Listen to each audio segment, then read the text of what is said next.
ಇಂದ ದೂರ ಆಗಿರೋದು ನಿಮಗೋಸ್ಕರ ಅಂತ.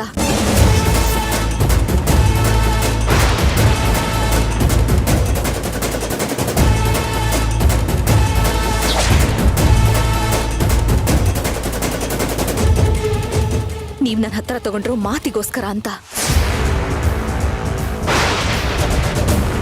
ಅವ್ರ ವಂಶ ಬೆಳಿಬೇಕು, ನಿಮ್ಗೊಬ್ಬ ವಂಶೋದ್ಧಾರಕ ಸಿಗ್ಬೇಕು ಅಂತ.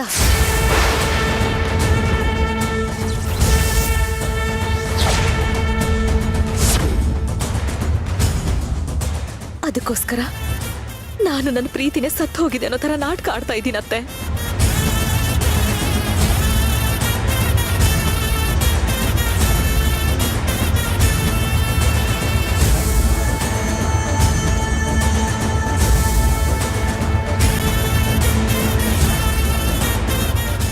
ಅರ್ಜುನ್ ಸರ್ನ ಬಿಟ್ಟಿರೋದು ಎಷ್ಟು ಕಷ್ಟ ಅಂತ ನಾನಿವತ್ತು ಅನುಭವಿಸಿದ ನರಕ ಯಾತನೆನಲ್ಲೇ ಅರ್ಥ ಆಯ್ತು.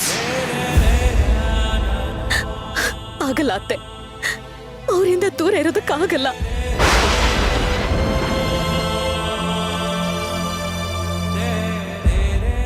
ಅವರನ್ನ ಒಂದು ಗಳಿಗೆ ಕೂಡ ಬಿಟ್ಟಿಲ್ದಿರೋ ಜೀವ ಇದು. ಇನ್ನು ಜೀವನ ಪೂರ್ತಿ ಅವ್ರನ್ನ ಹೇಗತ್ತೆ ಬಿಟ್ಟಿರ್ಲಿ?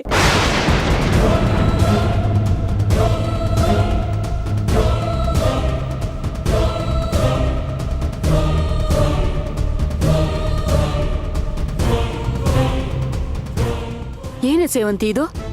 ನಿನ್ ಮಾತಿನ ವರ್ಷನೇ ಬದಲಾಗ್ತಿದೆ. ನೀನು ನನ್ ಮಗನ್ ಬಿಟ್ಟು ಹೋಗಲ್ವೇನೆ?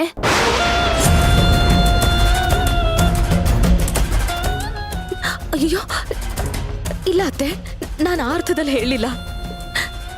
ನನ್ನ ಕೈಲಿ ಅವ್ರನ್ನ ಬಿಟ್ಟಿರೋದಕ್ಕೆ ಕಷ್ಟ ಆಗ್ತಿದೆ ಅಂತ ನಿಮ್ಮ ಹತ್ರ ಹೇಳ್ಕೊಂಡೆ ಅಷ್ಟೇ.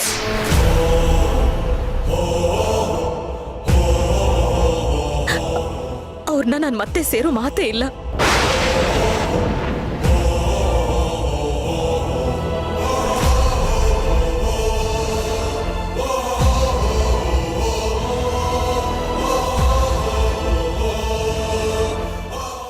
ಮದ್ವೆ ಆಗಿ ಈ ಮನೆಗೆ ನಾನು ಸೊಸೆಯಾಗಿ ಬಂದಾಗ ಅವರು ಒಂದ್ ಮಗು ಅಂತ ಹೇಳಿ ನೀವು ನನ್ನ ಕೈಗೆ ಒಪ್ಸಿದ್ರಿ.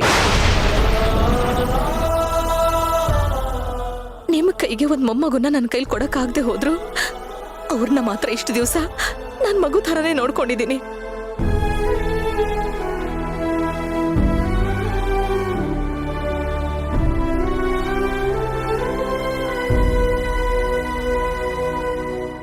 ಆದ್ರೆ ಒಂದೇ ರಾತ್ರಿಲಿ ಇವರಲ್ಲಿ ಈ ಮಟ್ಟದ ಬದಲಾವಣೆಗಳು ಕಾಣಿಸ್ಬಿಡ್ತಲ್ಲ ಅತ್ತೆ, ನನಗದೇ ಭಯ ಕಾಡ್ತಿದೆ.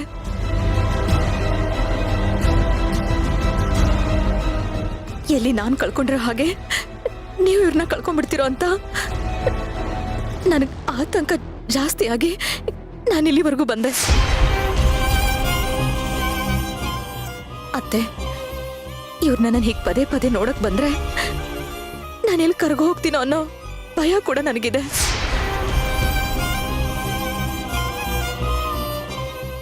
ಅತ್ತೆ, ದಯವಿಟ್ಟು ಇವ್ರು ನನ್ನ ಹತ್ರ ಬರ್ದಿರೋ ಹಾಗೆ ನೋಡ್ಕೊಳ್ಳಿ.